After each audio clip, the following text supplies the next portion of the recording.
Well, folks, I've received tons of requests over the last couple weeks to cover Gen 3 heroes, and that's no surprise since there is a wide range of opinions out there on them. I've seen guides by well-respected creators calling the Gen 3 heroes the new meta, as well as calling them trash. And I've held off long enough from stepping into this controversy, so today, I'm putting a stake in the ground to share my views on Eric, Petra, and Jaeger. So buckle up because we're going to walk through all of their stats and abilities, and then finally, hopefully, settle the argument. So let's dive in. Now I know I always start off with the stats, but don't skip over this part, because something interesting is happening here with Gen 3 that I don't think most players have picked up on. This is the first generation where all heroes have their conquest defense stat increased, and by a massive 50% increase over the old baseline. Now previously to this, there was only one single hero who had a base defense rating higher than the default 2220 value of all the other heroes, and that was Gen 2's Zoe, who had 2664 when maxed out. Even Amadeus is only at 2220. Now we don't have the exact damage formula for Conquest, as the developers want to keep it a secret. So it's hard to contextualize exactly how much impact a 50% increase in base defense would have, but we have two clues. Firstly, arena damage is only a function of two possible stats, hero attack and hero defense interacting with each other. So a dramatic change in one would likely have a significant influence on whatever formula there is. And secondly, there are very few ways to actually improve this base stat.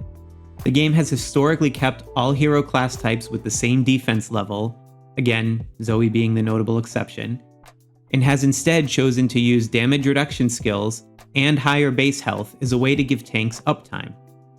The few ways to actually invest in hero defense are the chest piece and glove equipment, as well as hero exclusive equipment, since the helmet and boots only raise hero attack.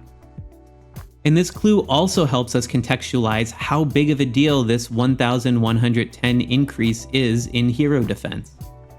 As an extremely low spender that is about 180 days in the game, my infantry gloves and chest piece combined give roughly the same amount of increase. But remember, for cavalry and archery, you're most likely going to be prioritizing the lethality boosting equipment like the boots and the helmet, which are giving you hero attack and not defense. So it's actually probably even less for the average player. And even a Gen 3 widget will not meaningfully add to this defense total without a significant amount of investment. So depending on your progression, simply jumping to Gen 3 heroes of equivalent investment is like gaining 2 additional pieces of fairly well-leveled hero gear as far as arena defense is concerned. The hero attack is also about 25% higher than Gen 2, but that's more consistent with what we've seen in the past from moving between generations, as the delta between Gen 1 and Gen 2 was also 25%. So right off the bat, this new generation has the potential to set the tone in Arena and Conquest. Now it just depends on abilities. And one other final note, Expedition stats have also increased from about 240% to about 290%. This is nothing new, but it does mean there is now an infantry hero with better stats than Amadeus. However, remember, these are only attack and defense bonuses for your troop, not health and lethality. A level 10 exclusive gear will provide 70% health and lethality bonus to troops, but this is only slightly higher than Generation 2's 60% increase and Amadeus's 62.5% increase, especially since this bonus is calculated additively. So the bottom line, Gen 3 heroes have a huge built-in stat advantage in Arena that could only be offset by a poor skill set. In Expedition, the stats are incrementally better, but to justify high investment, we will need to see something unique or exciting about this generation's Expedition moves, and this sets the stage for all of the discussion that's to come. So let's start off our deep dives with the infantry hero Eric. You can get him in Hall of Heroes, which means you'll need to pay or use your reserve of orange shards if you want to get him to 4 or 5 stars. He has quite an interesting arena move kit, but overall the developers are clearly trying to position him as a classic high defense tank. His signature ability, Ground Shock, deals damage and reduces attack speed of enemies. Now the way this description reads is that it deals damage to the target, singular, ahead, but it reduces attack speed for targets, plural, by 50% for 4 seconds. I've done some testing on this one, and it seems to work a bit weird. Since we can't really see the damage numbers, we just have to eyeball the health bars of the little escort troops impacted by this ability. In one test in Conquest mode, it does look like the little escort troops took some damage from it in addition to the crowd control effect, but this could also just be from the cavalry in my back row.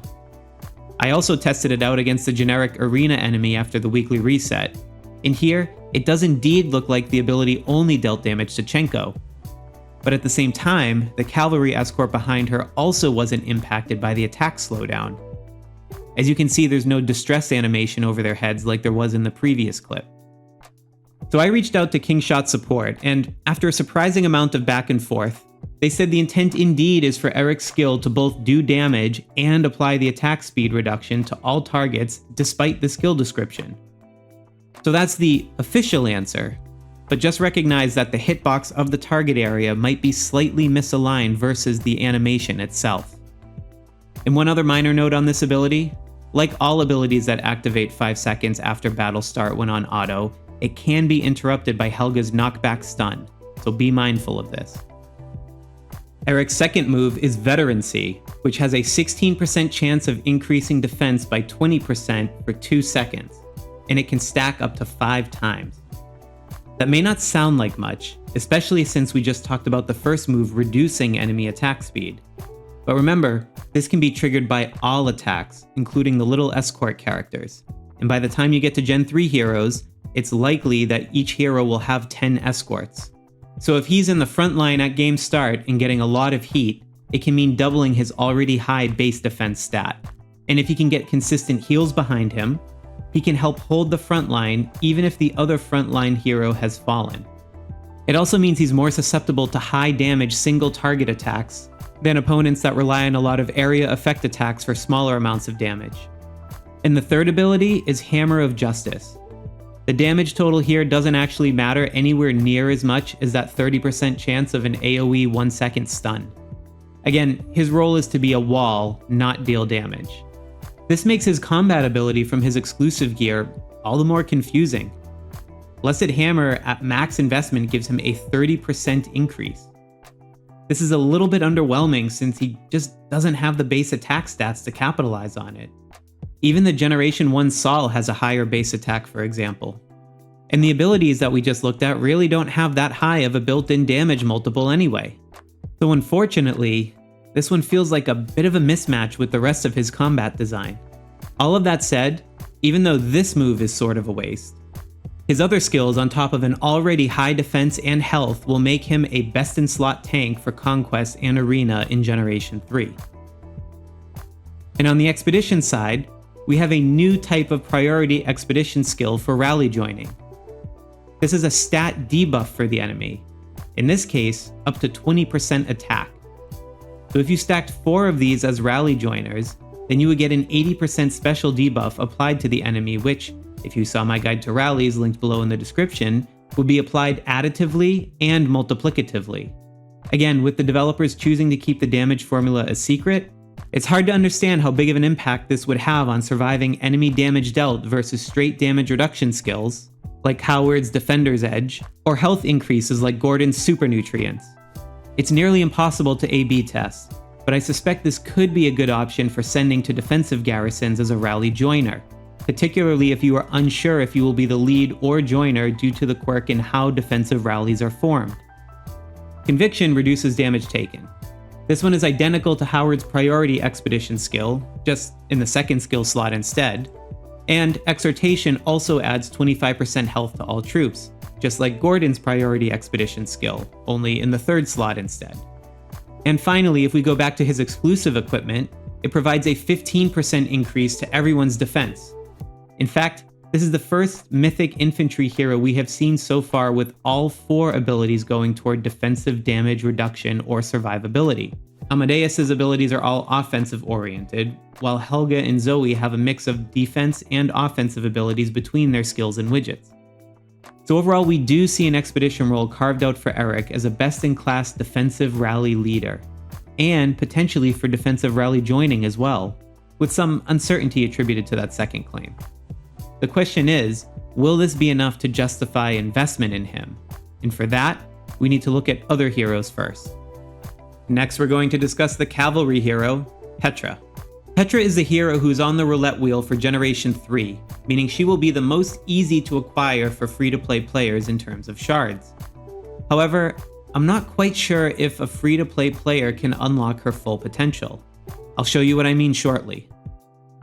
So the general theme for this hero, both cosmetically and in terms of skills, is all about chance-based abilities. And if you have any background in game design whatsoever, that sentence just gave you chills up your spine, because you know how hard these types of characters and mechanics can be to balance in a way that feels fun for the player. And to start off with, we've got Dichotomy, which deals a large amount of damage to a single target and provides one of two status effects. It either reduces the target's attack for 2 seconds, or stuns them for 1.5 seconds. Obviously, the second outcome is vastly superior, since the stun character is the same as reducing an attack by 100%, since they aren't attacking. So these are two very different bonus outcomes that can meaningfully impact the battle. Fortunately, the damage multiplier is extremely high either way. But now Chance of Fate is where things start to get even more divergent. Basically, this ability takes 70% of her attack value and multiplies it by a random value between 5% and 600%.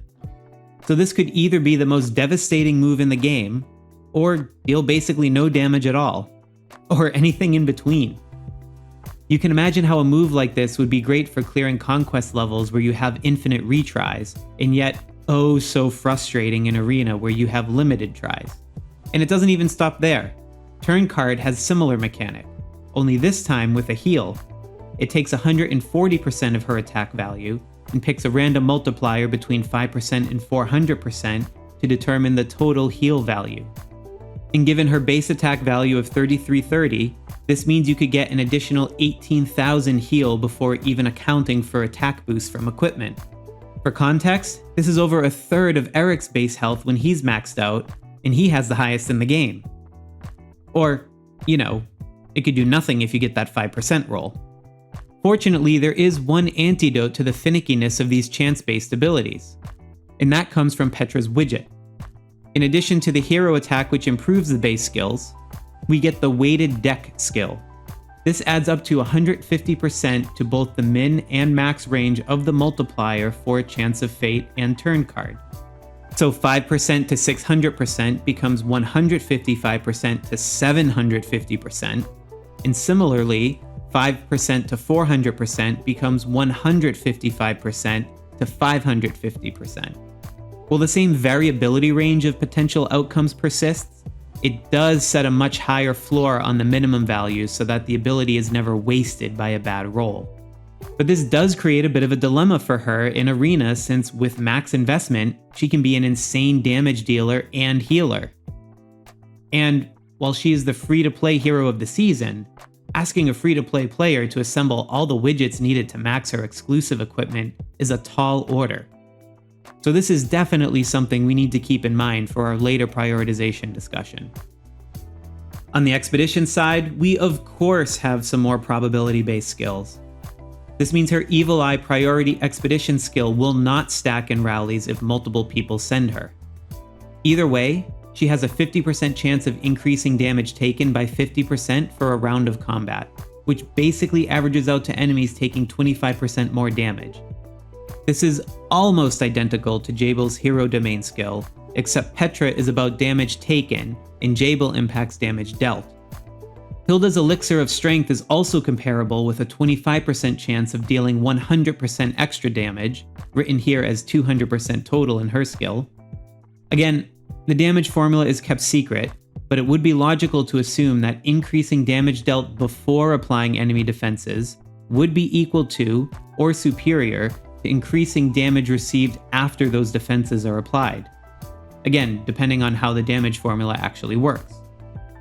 The favor is a 50% chance to increase your attack by 50%, which again, essentially means we are looking at an average 25% increase.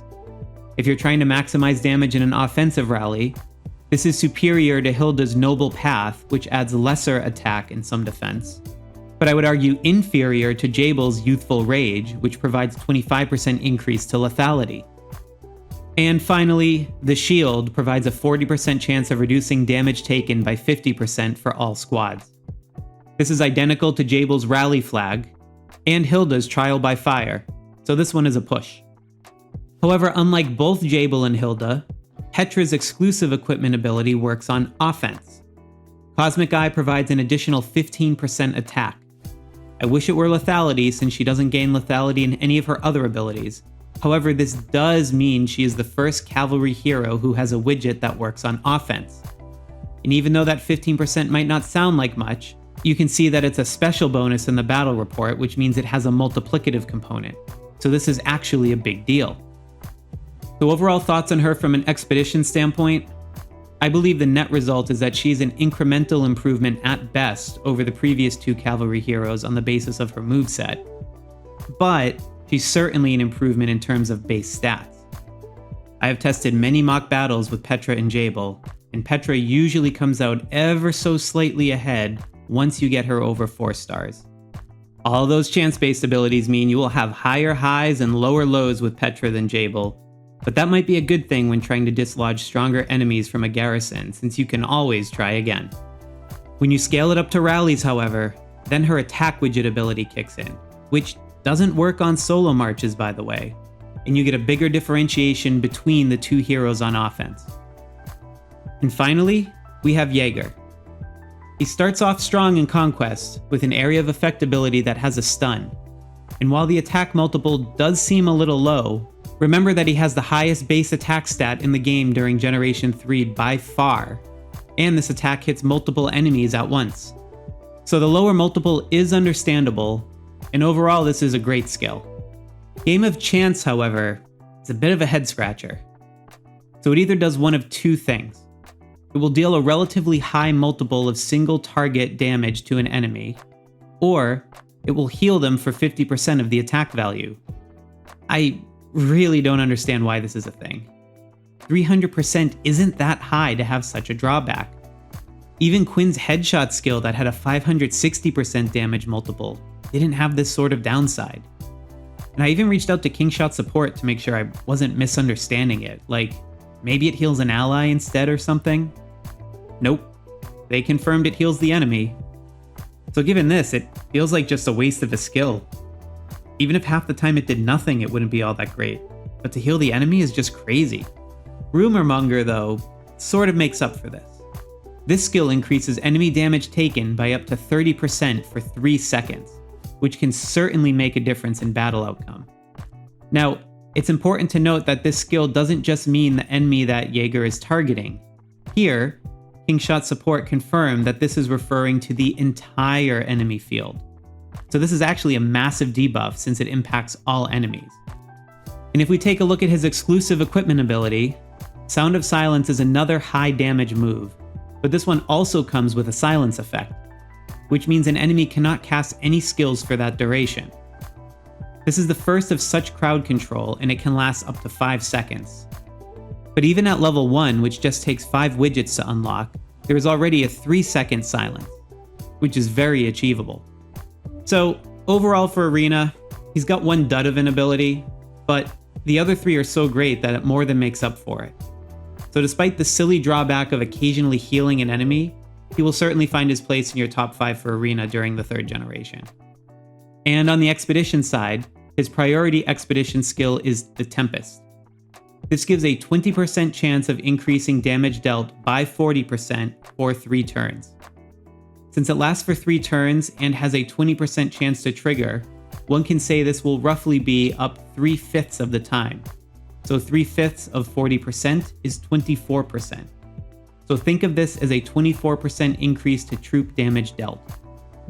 The only thing here is you could get lucky and have it trigger on the very first turn, which could make a big difference to a battle outcome since you would have a 40% increase for the first 3 turns of battle, which is when the most aggregate damage is dealt. But since he's primarily designed to be defending a garrison, you might not want to have so much volatility. And next we have the Resistance, which works similarly to the last skill, but it is an enemy lethality reduction. The math works similarly with 2 out of 5 turns, or 2/5 of the time, providing a 50% lethality reduction. This run rates out to 20% reduction on average, And just like the last ability, if it somehow triggers right at the start of battle, it could be extremely impactful, particularly because it's a special debuff which would have additive and multiplicative components. So, the reduction in enemy damage could be severe. And next, the Celebration is a 25% increase to squad health, which is an amazing addition to a defensive rally. Finally, a straightforward skill. And lastly, his exclusive gear gives us Hymn to Survival, which is an additional 15% increase to troop health, but only on defense. This is massive, since a fully built Jaeger as a rally leader can provide 40% increased health on defense. Then imagine you had 4 Gordons reinforcing him to make that 140% health increase, which again, goes in additively and multiplicatively. Then imagine you had Erik on top of that as a rally leader with all of his defensive and health buffs. This would be an amazing defensive setup, and perhaps now it becomes clear on the type of role the devs are trying to carve out for Jaeger. Whereas Marlin was all about damage and lethality on offense, Jaeger is all about defense. So despite the better stats of Jaeger, it's a bit like comparing apples to oranges. They're just meant to have 2 different roles. But is a purely defense-oriented role enough to invest in Jaeger? And what about the other heroes for that matter? Well, let's wrap up with the strategic implications for actually building these heroes. But first, if you made it this far and appreciate all of the analysis, I would ask you to consider signing up for the newly launched Sloth Squad memberships on my channel via the link below. You'll get loyalty badges, exclusive emojis, priority replies to comments, and opportunities to provide input about the future of the channel, as well as support my work as a creator. No worries if this is not right for you at this time. I just appreciate you watching. So anyway, as you come into this generation of heroes, you may have a different starting point. So we'll talk about a few scenarios. If you are free to play or a low spender, then you will likely still have a well-built Zoe from Generation 2 and Jabel from Generation 1. However, you may or may not have a well-built Marlin or Hilda, and possibly you have Saul somewhere in this mix. In any case, the most direct decision you will have to make is about what you're going to do with the Hero Wheel and Petra. Even a free-to-play player could have a max-star Jabel in Generation 3 just by being regularly active. And from a stat perspective, Petra at 4 stars has roughly the same stats as Jabel at 5 stars. So if you're going to build Petra, it needs to be above 4 stars to break even. And as I mentioned before, the abilities are a bit of a push since you lose Jabel's lethality buff. However, I do believe you come out slightly ahead on offense with Petra's exclusive gear, since Jabel's gear skill does not work on offense. However, building with widgets isn't the most free-to-play friendly thing to do. And without it, you could actually have a less effective skill set at your disposal. And that also gets to the heart of Petra's other issue on Conquest and Arena. She's billed as the free-to-play hero this generation by virtue of being on the roulette wheel, but she will work inconsistently for you unless you bring up this minimum chance floor via the widget investment. And to get her even up to a 95% floor, you're looking at a level 5 exclusive equipment or 75 widgets. No easy task. However, you can expect this generation to run for almost 3 months, so you do have some time on your side, especially if you plan to keep her into Generation 4 when the Gen 3 widgets become more accessible. So if you are already building her widget for Arena, then she will probably be a better replacement on Expedition for Jabel too. However, it's just not as clear-cut as you would expect from a new hero 2 generations later to be.